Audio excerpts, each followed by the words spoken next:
où on voit que la marionnette Kagame, qui a fini par prendre beaucoup de poids, finit par écouter un peu moins ses maîtres occidentaux et décide de vouloir, de son côté, varier les alliances, ce qui peut peut-être déplaire à l'oligarchie occidentale, qui soudainement voit en Félix Tshisekedi quelqu'un qui pourrait être un parfait allié, malléable, à l'écoute, et par conséquent, celui qui était présenté comme le Messie finit par être présenté comme le mauvais par les mêmes systèmes qui l'ont pourtant placé au pouvoir. Ça aussi, ça mérite, je pense, une réflexion de fond.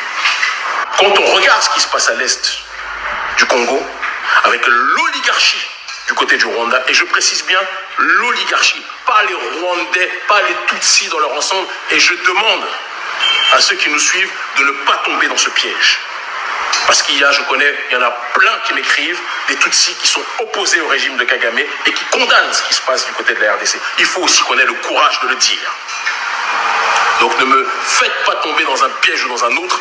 Il y a des bons de chaque côté, il y a des traîtres de chaque côté, il y a des traîtres nombreux en RDC et il y a des traîtres nombreux du côté aussi du Rwanda. Ça, c'est la réalité des faits.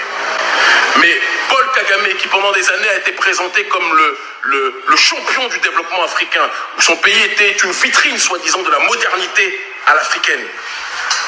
Comment s'est construit justement cette vitrine de la modernité?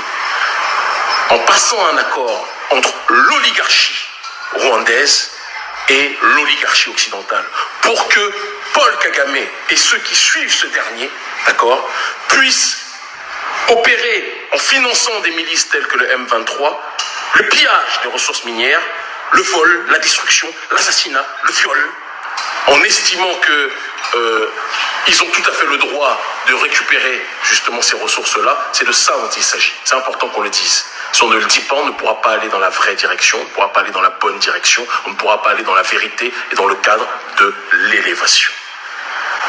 Paul Kagame est devenu le proxy, c'est d'ailleurs un des grands amis de Tony Blair, est devenu le proxy des intérêts anglo-américains et israéliens du côté de la région des Grands Lacs. Paul Kagame, en faisant la basse besogne, a évidemment des bakchis qui lui retombent et qui lui permettent justement d'asseoir son pouvoir, d'asseoir sa légitimité et de charmer certains Africains noyés dans l'amour idiot du matérialisme et qui voient donc dans le Rwanda un pays modèle, un pays développé, un pays avec des infrastructures qui n'a rien à envier à l'Occident.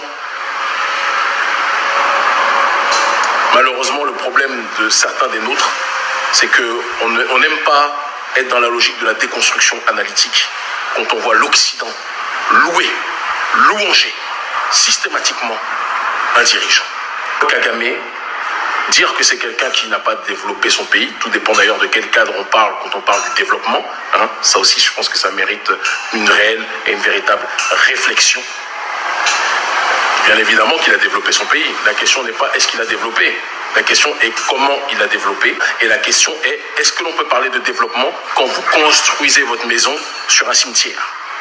C'est la question qu'il faut se poser. Parce que ce qui se passe à l'est de la RDC, on ne peut pas parler d'autre chose que d'un cimetière à ciel ouvert où on enterre des gens vivants. On détruit leur corps, on détruit leur âme, on éradique, on assassine, on tue des gens. Mais ceux qui vous disent qu'il faut arrêter les massacres, que ce soit les charlatans de l'Union européenne, que ce soit les charlatans du côté des États-Unis, sont ceux qui ont placé Kagame là où il est. Et ça, tout le monde le sait. Mais malheureusement, sur la place publique, trop peu osent le dire. C'est de ça dont il s'agit. C'est cette réalité que les gens ne veulent pas qu'on évoque. On le murmure entre nous, mais la réalité des faits est là. Paul Kagame ne symbolise pas et ne résume pas le Rwanda. Il y a des gens extraordinaires du côté des Tutsis. J'en connais beaucoup. Et je n'accepterai jamais qu'on essentialise en disant que tous les Tutsis sont des pro-Kagame. C'est faux.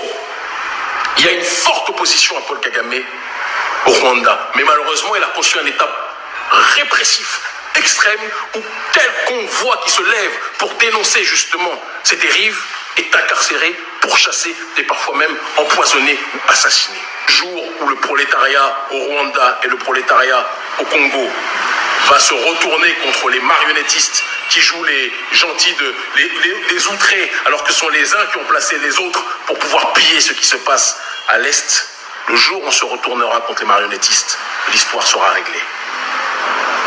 La réalité, elle est là. Et au fond de vous, vous le savez. Je sais que je dis ça dans un pays où les services du président Talon sont les services secrets de Paul Kagame. Tout le monde le sait. Mais je dirai toujours ce que je pense.